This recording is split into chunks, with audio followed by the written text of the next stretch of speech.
जाली bank accounts case की समाअत 21 मई तक मुलतवी हो गई है। समाअत के बाद आसिफ अली जरदारी एहतसाब अदालत से रवाना हो गए।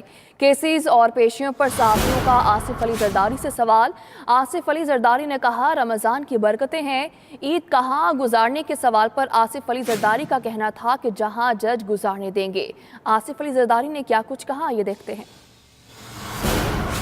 नेब की जानिब से एक और केस आपके खिलाफ खोला गया है। अल्हम्दुलिल्लाह बरकत है, बरकत है। कोई खतरा नहीं आप समझते हैं इतने केसेस जो खोले गए जमान से आपने करवाई हुई है? रमजान की बरकत है।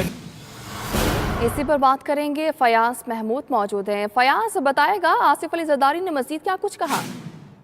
जी देखें, आसिफ अली जरदारी आज इस्लामाबाद की एहतसाब अदालत में पेश हुए तो वो बज़ाहिर अब पेशियों से उकसाते हुए दिखाई दे रहे हैं।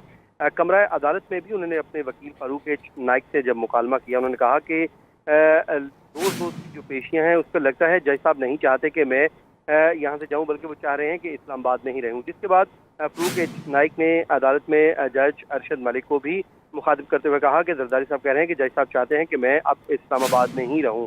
तो जिसके बाद अब अदालत ने 21 मई तक समाअत मुलतवी कर दी है। आसिफ अली जरदारी और फरियाल तालपुर आज चौथी मरतबा एहतसाब अदालत में पेश हुए। आज भी रेफरेंस की नकूल मुल्ज़मान को फ्राहम नहीं की जा सकी क्योंकि तफ्तीशी अफसर हादसे के बायस पेश नहीं हो सके, उनको इंजरीज आई हैं, जिसके बाद आज वो पेश नहीं हो सके। ताहम गवाहान के 161 के बयानात की जो कॉपियां हैं वो इस्लामाबाद के एहतसाब अदालत में जमा करवा दी गई हैं। अब 21 मई को इस केस की दोबारा समाअत होगी। जी ठीक है फयाज महमूद, बहुत शुक्रिया आपका।